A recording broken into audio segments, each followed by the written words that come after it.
Boa noite, meus queridos irmãos.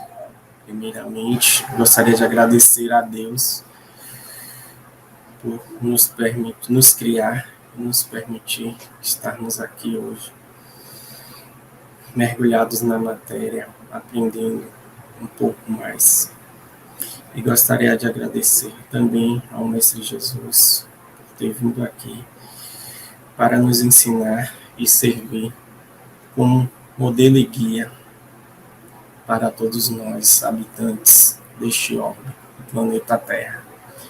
E gostaria de agradecer também ao Centro Espírita Estrela Guia de Itapuã, centro cujo qual eu sou frequentador, por me dar esta oportunidade de estudo para explanar um pouquinho sobre esta obra maravilhosa, que é o livro Perturbações Espirituais.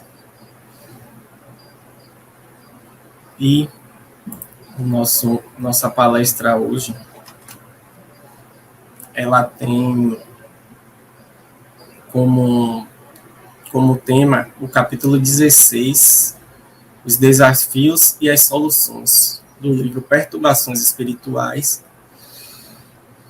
pelo espírito Manuel Filomento de Miranda, através do médium Divaldo Franco. Este livro, Perturbações Espirituais, faz parte de uma coleção que o Manuel Filomeno de Miranda nos trouxe, que é a coleção Transição Planetária. E o que é essa coleção? É uma série de livros que retrata este importante momento que a Terra está passando, que é o momento da transição planetária. Um momento onde estaremos passando do mundo de provas e expiações para o planeta de regeneração, o mundo de regeneração. E esta belíssima obra, essa belíssima coleção do Manuel Filomeno de Miranda, através do médium Divaldo Franco, ela tem 4 livros até o momento, né?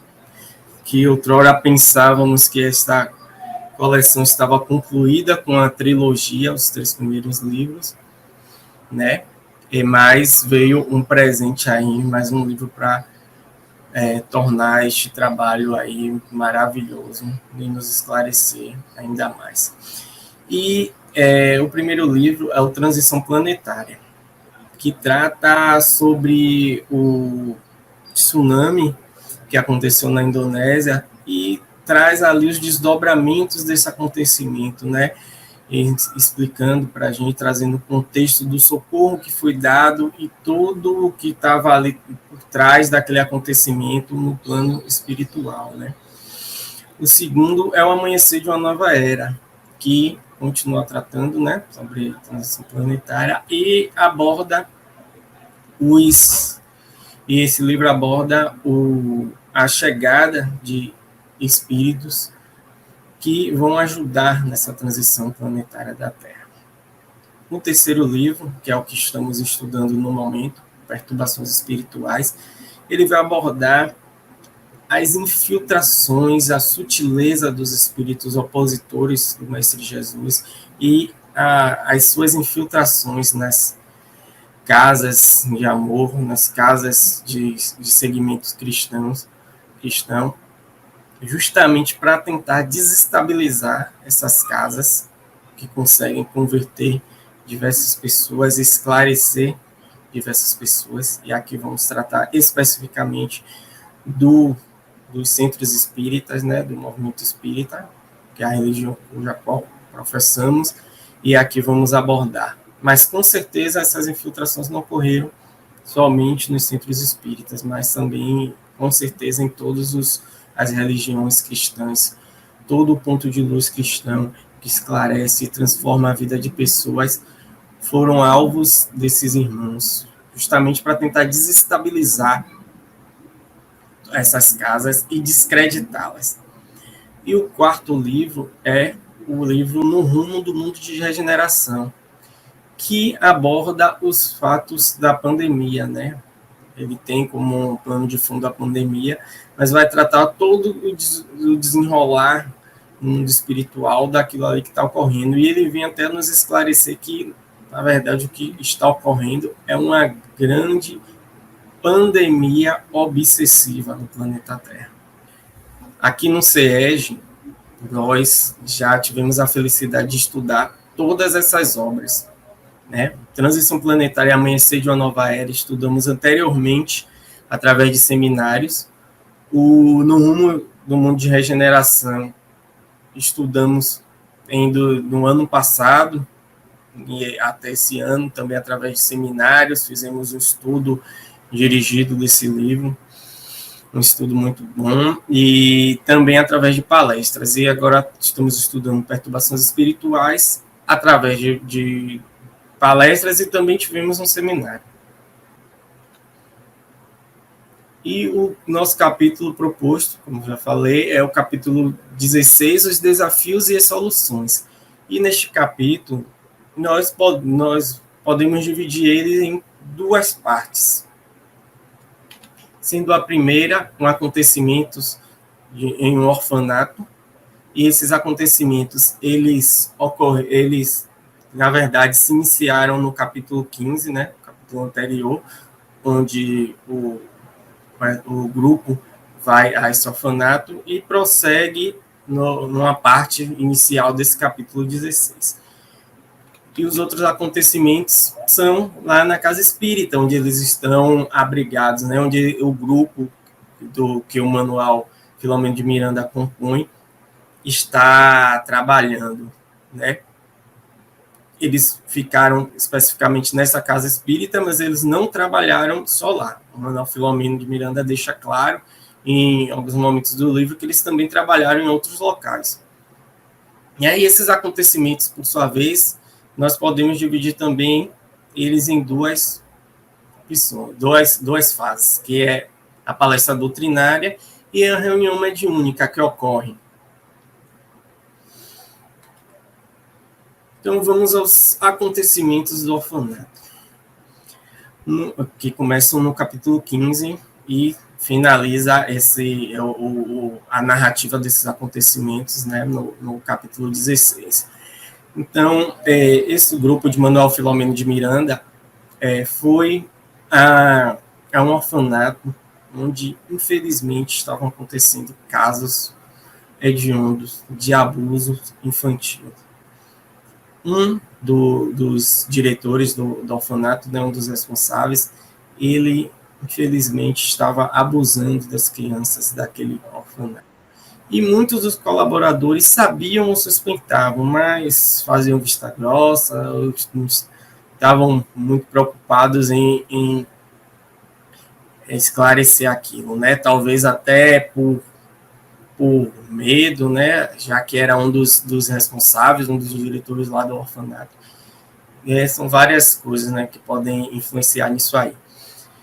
Mas havia uma colaboradora lá que estava atenta a esses fatos e já estava tentando pegar, né? Ela já desconfiava, na verdade já tinha certeza de que isso ocorria, mas ela estava querendo ter uma prova concreta, porque ela não poderia acusar, né, alguém, principalmente de um fato desse muito grave, sem ter provas. E foi um momento em que essa colaboradora, ela ouviu um barulho, né, e percebeu, entrou na sala e pegou no flagra essa pessoa abusando de uma das crianças do orfanato. E aí ela rapidamente gritou, chamou as outras pessoas, né, do orfanato, chamou a atenção para que aquilo fosse pego, né, aquele flagrante. E as pessoas, assim que as pessoas chegaram ali, outros funcionários, o rapaz tentou falar, né, que o rapaz tentou se defender dizendo que era uma acusação, que não tinha justificativa, que era uma perseguição, tentou envolver outras coisas, né, para tentar se safar. Na hora do desespero dele, né, pego nesse auto hediondo. Mas, como os outros funcionários já desconfiavam, sabiam, e também era perceptível lá pela situação que foi pega, a criança muito nervosa. Então, foram tomadas as medidas para com aquele rapaz, né, que estava assediando as crianças. E isso aí fez toda uma reviravolta nesse orfanato, né? Tal como o nosso planeta vem passando por uma transição planetária, né, saindo de provas e expiações para a regeneração, podemos dizer que algo, fazer uma comparação, que algo semelhante estava ocorrendo naquele orfanato, de um local onde aconteciam esses crimes hediondos, né, esse acontecimento serviu de estopim para essa mudança, né, tirando esse rapaz daí, tudo vem um conjunto de mudanças, até mesmo os funcionários que já estavam desgostosos com a situação, trabalhavam lá meio que forçadamente, eles passaram a ter uma atenção maior, né, perceberam que eles não estavam fazendo o seu trabalho da melhor forma, com todo aquele acontecimento, e passaram até a se dedicar mais, cuidar mais daquelas crianças. Alguns funcionários passaram até a levar crianças para casa nos finais de semana, para tirar, né, eles dali daquele ambiente, daquela situação toda chata que ocorreu. A moça que pegou lá esse rapaz no Fraga, ela acabou sendo convidada para assumir o cargo que esse rapaz assumia. E essa pessoa muito dedicada ao seu trabalho, ao cuidado com aquelas crianças, ela, na direção, né, ela iria realmente cuidar para que aquele orfanato passasse a ser o que realmente era, qual era o seu real propósito, que era ser uma casa de amor para as crianças, para que eles fossem um ambiente familiar, de amor e de cuidado. E com isso tudo, né, a equipe foi lá para socorrer, amparar os funcionários, as crianças principalmente, e fazer a limpeza psíquica do ambiente, né, para que esse ambiente ele pudesse ficar de acordo ele pudesse ser preparado para ser o que ele realmente precisava ser, né? Feita toda uma limpeza para que ele pudesse ser aquele reduto de amor para as crianças.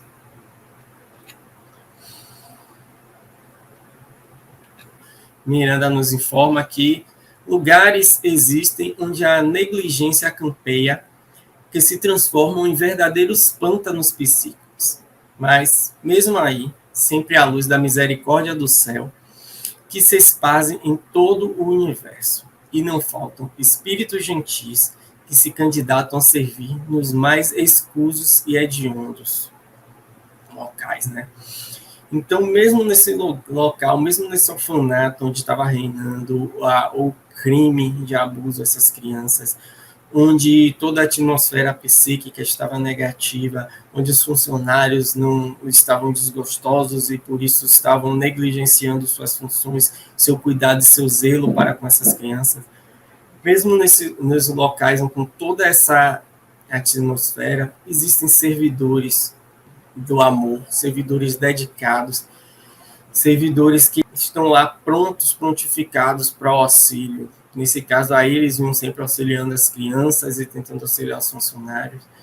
E esses servidores não estão só nesses locais, mas em todos os locais de sofrimento, como, por exemplo, em bares, bordéis, casas de drogas, locais de consumo de drogas, como a infelizmente conhecida e famosa Cracolândia, né, locais de jogos também, né, bingo, jogatina, jogos de azar. Então, todos esses locais onde há muito vício, muito hediondez, muitas coisas negativas, há sempre servidores ali prontos para o socorro das vítimas, dos opressores também, né? Portanto, que haja o arrependimento, né? Sempre que há o arrependimento, a vontade de mudar, sempre que é pedido auxílio a Deus, sempre nesses casos, sempre existirá, felizmente, graças ao Pai misericordioso, existirá um espírito trabalhador da luz, do amor, um trabalhador de Jesus disposto lá a acolher essas pessoas. E Miranda também nos fala que o pastor zela por todas as suas ovelhas e vai buscá-las quando se extraviam nos ínvios caminhos, nunca cedendo ao seu tresmalhar. Sabe esperar, porque conhece o aguilhão da dor, que propõe na senda todo aquele que se extravia. Então, isso me remete a aquela passagem do Evangelho onde Jesus fala que o pastor, ele, quando tem uma ovelha desgarrada, ele vai lá, deixa até todas as outras, mas ele vai lá para buscar aquela ovelha desgarrada, para cuidar dela. Isso é muito do que Jesus demonstrou aqui para a gente, né? Ele veio aqui ao planeta Terra e ele procurou cuidar dos doentes. Jesus, ele veio para falar para os doentes, né? Ele andava com os que mais necessitavam dele. Ele veio realmente para os que mais necessitavam. Deus sempre é bondoso, né? Envia esses pastores para cuidar de nós, esses mensageiros, esses benfeitores, esses irmãos aí mais evoluídos que estão sempre vindo nos alertar, nos cuidar de nós, nos ajudar a ultrapassar tudo isso. Nós vivemos num planeta de provas e expiações, né? Onde o mal, infelizmente, predomina. É uma característica desse tipo de planeta. E sendo um planeta onde o mal ainda predomina, nós temos defeitos ainda, vícios, mazelas que ainda precisam ser tratadas para que a gente se volte mais ao bem. Assim como nós encarnados temos ainda esses vícios, temos também os irmãos desencarnados, né? Quando nós passamos daqui com os vícios, passamos do plano material, retornamos para o plano, quando retornamos, na verdade, né, para o plano material, nós mantemos tudo isso, né? Então ainda temos também os desencarnados com vício.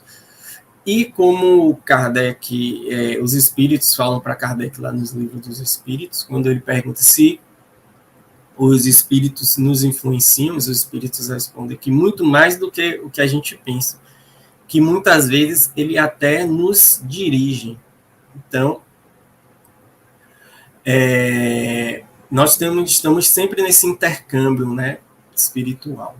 E como estamos sempre nesse intercâmbio e estamos num planeta onde o mal predomina, uma classificação de planeta em que ainda o mal predomina, então vamos ter ainda muito constante essa situação de perturbações espirituais, porque se estamos doentes, ainda não estamos totalmente sintonizados com Deus, e ainda temos muitas falhas, então essas conexões nossas com o plano espiritual, esse intercâmbio, no momento que estamos falhos, vibrando numa vibração baixa, vamos atrair esse tipo de conexão, né? Então, essas perturbações aí existem por conta disso. Os trabalhadores espíritas, eles não vão deixar de participar disso, porque eles são pessoas falhas, como todas as outras, de qualquer religião, qualquer denominação, ou até as que não têm nenhuma denominação religiosa. Eles são pessoas normais, espíritos normais, que ainda se classificam como espíritos que de um planeta de prova e expiação, ainda tem essa afinidade com esse tipo de orbe, e ainda são falhos. Então, todas essas perturbações, elas acabam desviando, né, os propósitos. Vamos ler aqui um trechinho, mais um trechinho do capítulo, onde nos fala aqui. Não raro, após o entusiasmo inicial que toma conta do candidato, em qualquer área de idealismo, ocorre uma diminuição da chama vigorosa da alegria, e não poucos se sentem desestimulados, totalmente críticos amargos, tomam conhecimento da realidade que esmaece os sonhos e as fantasias ou o abandono. Então, tudo nas nossas vidas a gente tem aquela fase inicial de quando começa algo novo, de entusiasmo, né? Seja em um emprego, em um estudo, um curso, uma faculdade, uma pós-graduação, ter uma área de trabalho nova, a gente sempre tem aquele entusiasmo, né? E com o tempo a gente acaba caindo na rotina e muitas vezes essa rotina tal diminui esse entusiasmo e a gente muitas vezes pode entrar em um certo desânimo, uma certa desestimulação naquilo. E não é diferente no aspecto religioso, né? Muitos de nós, quando adentramos uma religião, falar aqui em específico da nossa, né? Como adentramos o espiritismo, a casa espírita, e começamos a aprender, a ver várias coisas que não conhecemos, nos empolgamos, nos entusiasmamos, muitas vezes queremos divulgar muito aquilo, mostrar para todos os nossos amigos mais próximos, familiares, querer convencê-los aí. Tem toda aquela empolgação inicial.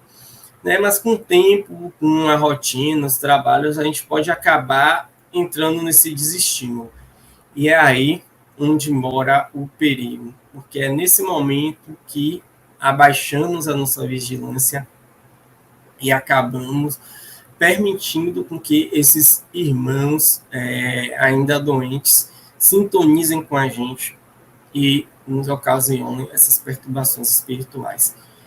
E Manuel Filomeno de Miranda nos cita no livro que esse desestímulo, né, é uma das maiores brechas onde os opositores do Cristo encontram para adentrar, se infiltrar nas casas espíritas, né, que é o tema central do livro que estamos estudando, né, que é o tema desse livro, Perturbações Espirituais. Então, nós temos que ter muito cuidado com isso, mas muito cuidado, porque esse desinteresse da gente é que proporciona essas brechas. E os espíritos, quando conseguem essa infiltração, eles acabam nos influenciando, se infiltrando, se entranhando em nossas mentes, de forma a nos influenciar. E geralmente eles procuram ali captar na gente falhas, né, vícios que vão nos levar ao desvio do propósito religioso. Muitas vezes esses espíritos, eles gostam muito de trabalhar com inflar o ego das pessoas e implantar ideias que são até contrárias ao espiritismo, né? E muitas vezes, muitos médicos acabam caindo nisso e sugerindo até estudos, coisas que tem nada a ver. Muitas vezes chegam até ao absurdo de dizer que o espiritismo e o cristianismo estão ultrapassados e sugerir alterações, doutrinas que são completamente divergentes. Temos que ter muito cuidado e estarmos muito vigilantes com essas situações.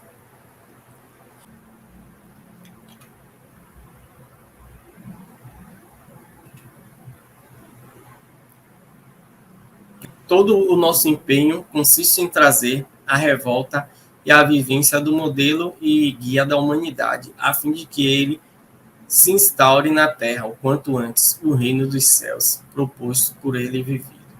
E o que é que Miranda quer dizer para a gente? Que o propósito desse grupo que foi reunido, que está trabalhando, o Jacó, ele conta a história nesse livro, assim como muitos outros grupos, né, que estão trabalhando com o mesmo propósito em outras casas, em outros locais, é que instaurar esse reino dos céus.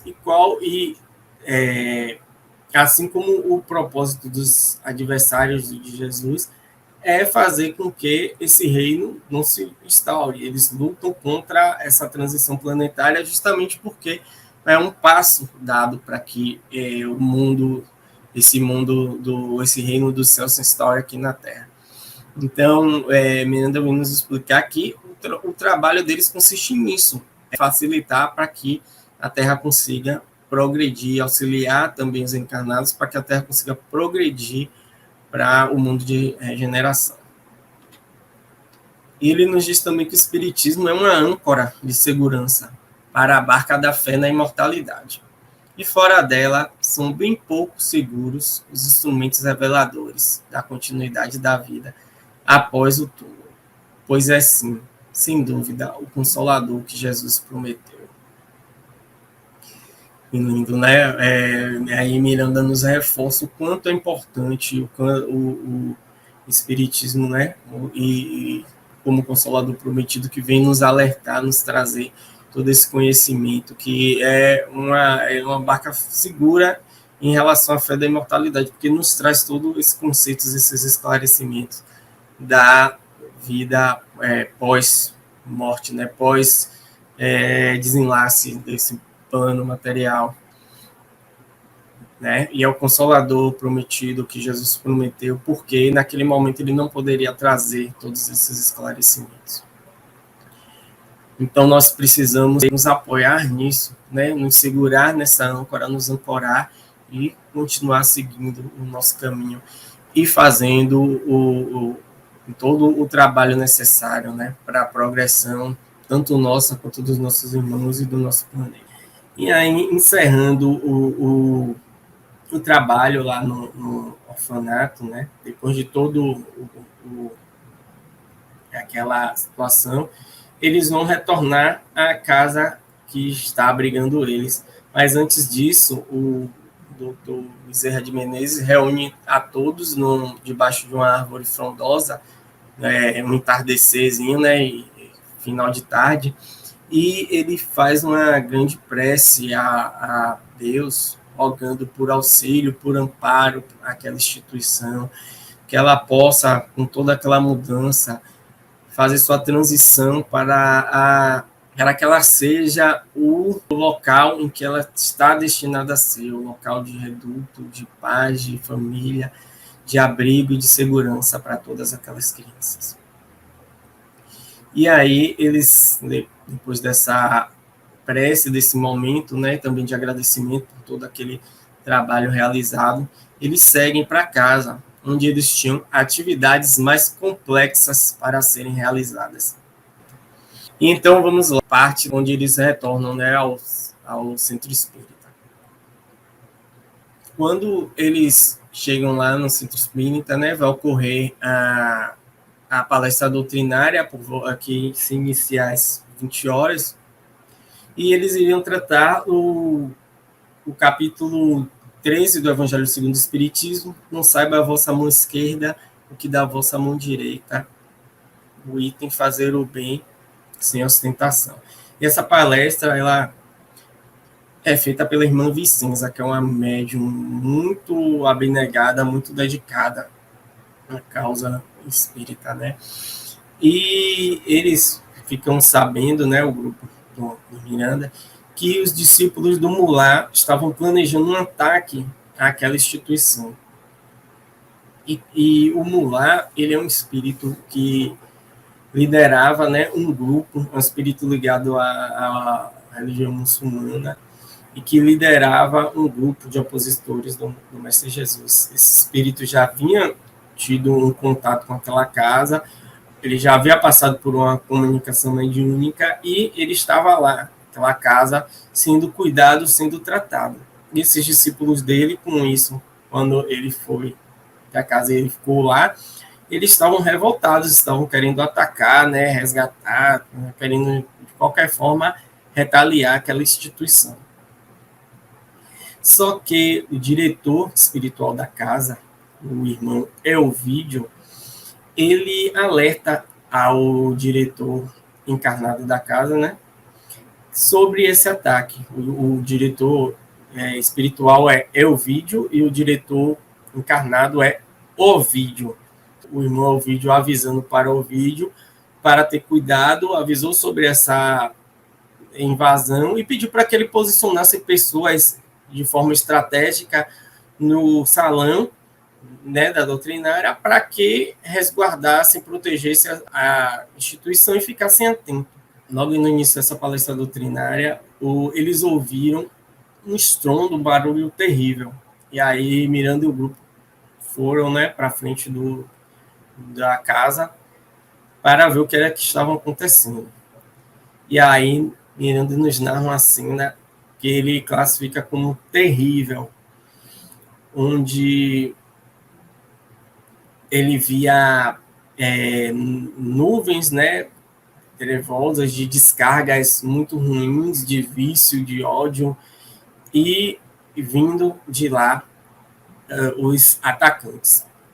Próximo ao centro, né, na região próxima desse centro, existia uma espécie de Cracolândia, né, um local de viciados, onde as pessoas se drogavam lá constantemente, né, infelizmente. E esse local era um local horrível, onde tinha muito vampirismo, né, muitos espíritos tão doentes quanto os encarnados que estavam lá vampirizando para ter aquela sensação da drogadição. Na verdade, o Miranda até nos narra que não sabe quem era mais doente, não dava para se perceber quem estava mais doente, se eram os encarnados ou os espíritos que os vampirizavam. E então, aí os discípulos do Mulá trouxeram hábeis obsessores para poder trazer, né, encarnados desse local, influenciar obsidian encarnados desse local para invadir o centro. E aí eles conseguiram reunir cerca de 8 a 10 encarnados que vinham nessa nuvem terrível aí de descargas maléficas que Miranda narra para o centro. E chegando lá, os irmãos que estavam em segurança do salão, rapidamente, né, percebendo aquilo, eles fecharam o salão e saíram. Né, fecharam as portas do centro e saíram. E recebendo esses irmãos na porta, começaram a conversar, tal, explicar aos irmãos. E um desses irmãos aí, né, drogados, ele muito nervoso, né, e completamente influenciado, estava com um pau, né, uma lasca de pau, e foi para cima, querendo a qualquer custo invadir a casa. Porém, ele foi detido, né, ele foi segurado com todo cuidado pelo pessoal da casa, que estava fazendo lá a segurança do salão, e ele não, com muito cuidado para ele não machucar ninguém, também para não machucar ele. E eles conversaram, e aí diante todo esse preparo da segurança, né, da casa, como eles foram surpreendidos por essa organização da segurança da casa, eles acabaram demandando. Os encarnados se mandaram, porém, os desencarnados, né, os espíritos que estavam vampirizando e obsidiando eles, continuaram, e o espírito que estava chefiando todo aquele ataque também continuou. Eles continuaram tentando adentrar, né, aquela casa de qualquer forma. Porém, a barreira energética da casa não permitia que eles entrassem. E percebendo isso, o irmão Elvídio, né, que é o diretor espiritual da casa, ele abriu um corredor, né, nessa barreira energética para que esses irmãos pudessem adentrar, para que eles tivessem a oportunidade de assistir a palestra que estava sendo realizada. E, nesse momento, esses irmãos conseguiram adentrar, e eles acharam que foi por mérito deles, né? Acharam que foram eles que conseguiram quebrar as defesas da casa. Só que aí eles entraram e não puderam mais sair, ficaram lá para assistir a palestra e serem tratados. O irmão Ovídio, junto com os demais, né, espíritos lá responsáveis pela casa, mentores da casa, aproveitaram aquela oportunidade para cuidar, tentar resgatar aqueles irmãos. E aí a doutrinária ocorreu tranquilamente. As pessoas que estavam lá no salão perceberam que havia alguma confusão, mas como nada chegou lá, eles continuaram, se mantiveram serenos, assistiram a bela explanação da irmã Vicenza, e tudo ocorreu de maneira tranquila. E aí eles ficaram sabendo, né, a equipe lá de Miranda, que eles aproveitariam aquela situação peculiar para trazer o espírito de Mulá para uma comunicação. naquele mesmo dia, né? Durante os trabalhos que se realizariam durante a madrugada. E eles perceberam também que aquele centro ele estava cercado. Depois que da tentativa falha, outros desencarnados, várias equipes, né, dos opositores de Jesus, tinham cercado o centro, estavam querendo penetrar, atacar aquela instituição de qualquer forma, né? E aí, até coloquei para ilustrar essa figurinha do vídeo do grupo Amigos da Luz, que eles retratam justamente a invasão da Casa Espírita. Né? Esse é um grupo, para quem não conhece, né? O canal Amigos da Luz é um grupo de teatro espírita que aborda os assuntos do espiritismo sobre a forma de humor. Inclusive, eu deixei o link aí no slide, mas vou deixar também aí nos detalhes do vídeo esse endereço para que vocês possam ver. À noite, né, já depois da doutrinária, durante a madrugada, vai ocorrer uma reunião mediúnica, só que essa reunião mediúnica ela é no plano espiritual. E né, dessa reunião mediúnica participa a equipe, né, toda lá que estava com Miranda trabalhando naquela casa, os mentores da casa e também alguns trabalhadores encarnados que vão estar sobre o desdobramento do sono. Dentre eles está também a irmã Vicenza. Então, aproximadamente às 2h da manhã, né, no início da madrugada, o irmão Ovídio abre o trabalho mediúnico com uma prece e logo o próprio Dr. Bezerra de Menezes traz, junto com mais 2 enfermeiros, o espírito Mulá, né, para essa reunião, para a comunicação. Esse espírito ele estava sendo mantido lá na casa, em uma sala especial, sobre pesadas cargas, sobre um pesado sono através de cargas de hipnose, né? Porque é um espírito muito radical que chefiava aquela situação e muito opositor, né, à doutrina cristã e ao Mestre Jesus Cristo. Então, quando ele traz, o Dr. Bezerra traz com os enfermeiros esse espírito, e logo ele é atraído pela irmã Vicenza, né, em desdobramento, a mesma que havia feito a palestra, né, a servidora dedicada. Ele logo é atraído por ela e assim que ele se comunica com ela, ele começa a despertar. E logo ao despertar, ele questiona, né, ao pessoal: poxa, vocês discípulos de Jesus vêm me prendendo aqui e tal, questiona a questão do livre-arbítrio, né? Vemos sempre, esses irmãos sempre questionam a questão do livre-arbítrio, né? Que acham que estão presos. Tal. E aí o irmão Macário, que é quem está fazendo vai fazer o papel do dialogador, esclarece para ele que não, ele não estava lá preso, nem tinha sido capturado, que ele foi lá, ele adentrou aquela instituição por vontade própria, quando ele foi lá como opositor do Mestre Jesus, né, tentando atacar aquela instituição. E aí eles conversam, né, no decorrer do diálogo deles, o Mulá acaba esclarecendo que toda essa situação de ele, né, como de origem muçulmana, com toda aquela raiva, aquela oposição a Jesus, era justamente por fato de que ele havia sido destruído, como ele fala, né, pelos discípulos do Cristo. E o irmão Macário, muito habilidoso, né, no seu diálogo, ele conversa e explica para ele que, infelizmente, se fez muito, fomos ainda muito doentes, temos muitas imperfeições e muito se fez de ruim em nome do Cristo, né? Que aquelas pessoas lá dos séculos passados fizeram guerras, né, cruzadas, Inquisição, muitas guerras, dizimando raças, povos, pessoas de outras religiões em nome do Cristo. Mas que era compreensível que isso é compreensível que isso é errado, e que a doutrina espírita em si, ela traz toda uma base para alertar enquanto a isso, não tem esse tipo de guerra, e que se hoje em dia já se reconhece que esse tipo de guerra não deve ser feita, né?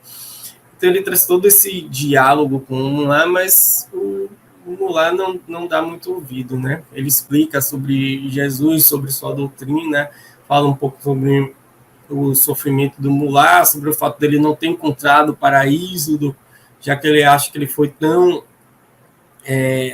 devoto, né? Ele não achou o paraíso que ele achava ter merecido, tal, que ele deveria refletir que Jesus sim prometia um paraíso, mas era um paraíso construído por cada um, onde cada um deveria se depurar, né, através das vindas aqui no plano material, através das encarnações, e se depurando para conseguir alcançar esse estágio de evolução, esse paraíso, né, essa salvação.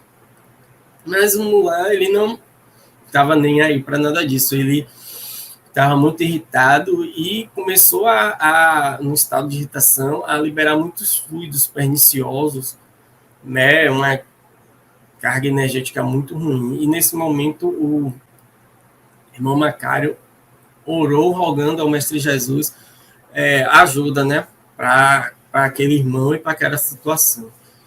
Isso que neste momento uma veneranda entidade desce e se materializa no salão. E essa entidade, ela foi retratada como Imani, que é uma autoridade doutrinária da religião muçulmana, né? É uma espécie de guia. E aí, essa entidade desce, sauda a todos, e o Mullah, a reconhecendo, ele a sauda exatamente com essas palavras. Trouxe aqui o trecho, né? Santo Imani, como vindes ao inferno buscar-me, desgraçado que sou e esquecido de Alá como estou. Ele pergunta, sauda e pergunta ao Imani, né? E o Imani responde, o excelso Criador, nunca ouvida de nenhum daqueles que gerou. Tu não és desgraçado, estás somente dominado pelo mal que passou a morar nos teus sentimentos, empurrando-te para longe daquele que é a própria vida. O Mullah se achava tão desgraçado que estava no inferno, né? Ele tinha aquela ideia de sofrimento ou salvação eterno e achou que ele nunca poderia ser lá, apesar dele combater tudo, né, toda a doutrina cristã, e ser esclarecido com o irmão Macário, ele se contradizia um pouco, né, porque ele achava que tinha que ter mesmo, fazer acontecer, que tinha que ter os prazeres, o gozo dos prazeres, definidamente, mas sabia que estava sofrendo, se considerava no inferno e se considerava um esquecido de Alá, né? Mas o Imani, muito sábio, fala para ele, né, que o Criador não esquece de ninguém, que ele estava somente enganado, que ele continua sendo um filho do Criador, do Alá, do Deus, seja lá qual nome quiser denominar, né, que ele continua sendo filho do Criador e que ele não é um esquecido, e por isso ele está tendo a oportunidade, né, desse resgate. E esse diálogo entre o Maná e o Imani, essa entidade Imani, ele é muito bom. Nossa, dá vontade até de ter trazido todo esse diálogo aqui para vocês, mas não dá, né? A intenção da palestra não é essa, então eu trouxe só mais um trechinho. Perceber um pouco aí de como foi forte esse resgate. E o Imani fala para ele, né? É sincero na tua fé e equivocado na tua interpretação. Nesse momento aí me veio a lembrança de Paulo de Tarso, né? Que ele era perseguidor, né? Enquanto Saulo, mas ele era sincero na sua fé. Ele fazia o que ele acreditava ser correto. Ele era alguém muito energético, né, muito impositor. E no famoso episódio da Estrada de Damasco, onde ele viu o Mestre Jesus e teve a sua conversão, ele mudou completamente, né? E aí passou a ser um grande divulgador, o maior divulgador do cristianismo da época, né? Fez um trabalho primoroso. Então, fazendo esse paralelo aqui, essa comparação com Paulo de Tarso, a gente viu o quanto, às vezes, é só uma questão de equívoco, né, de interpretação, que alguém que quer mudando e tendo essa percepção mudada e tem a chance de corrigir esse equívoco, pode acabar fazendo um trabalho grandioso.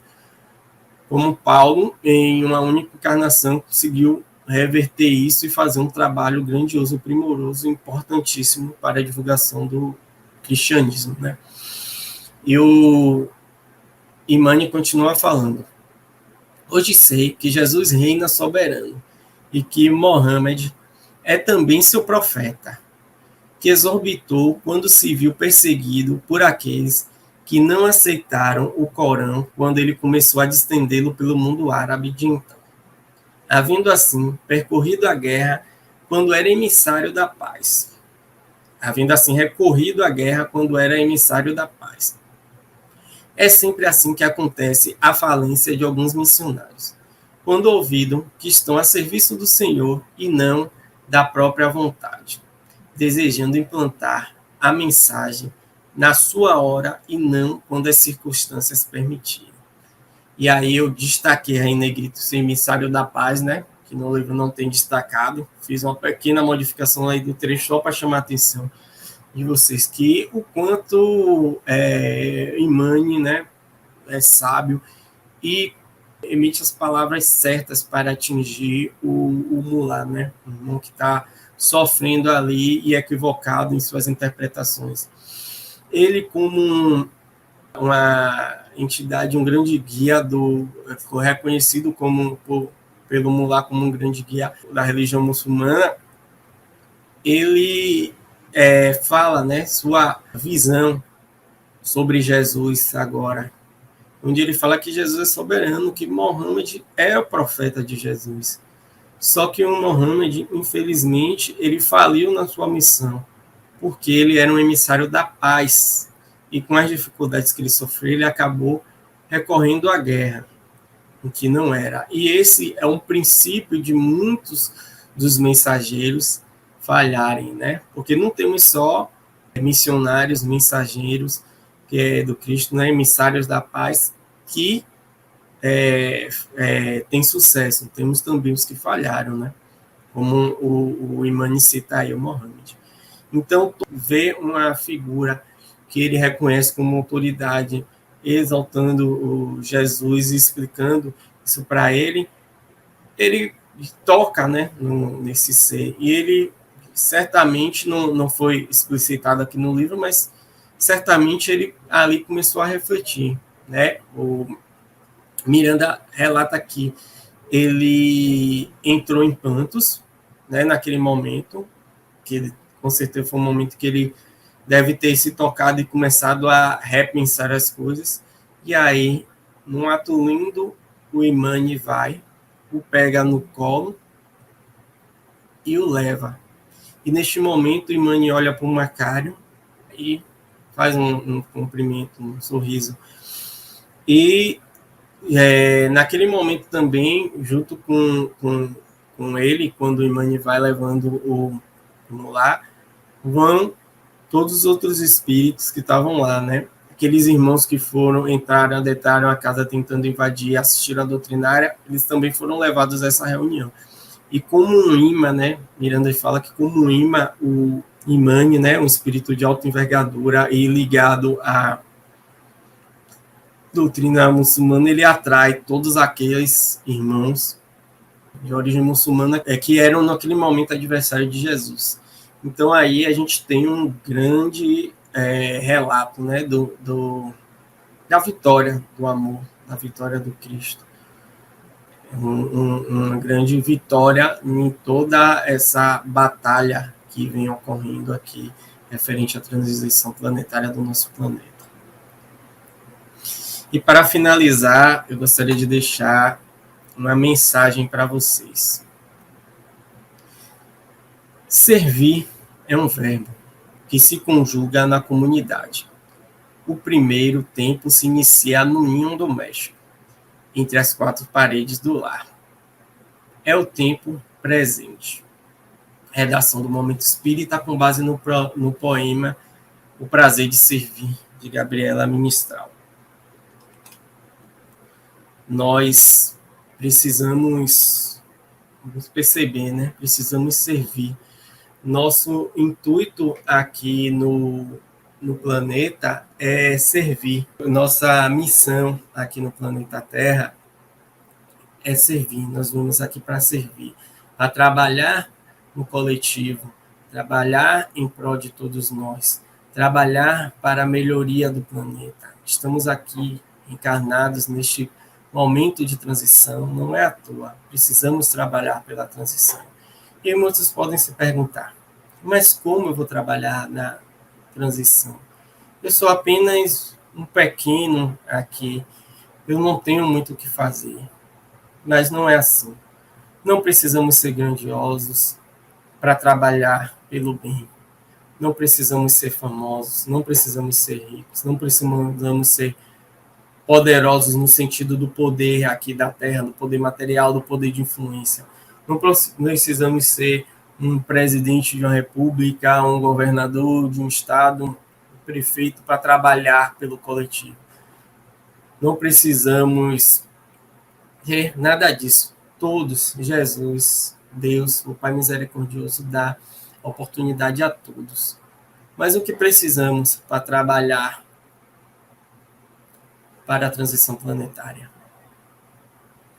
Precisamos trabalhar nós mesmos, trabalhar o nosso ser.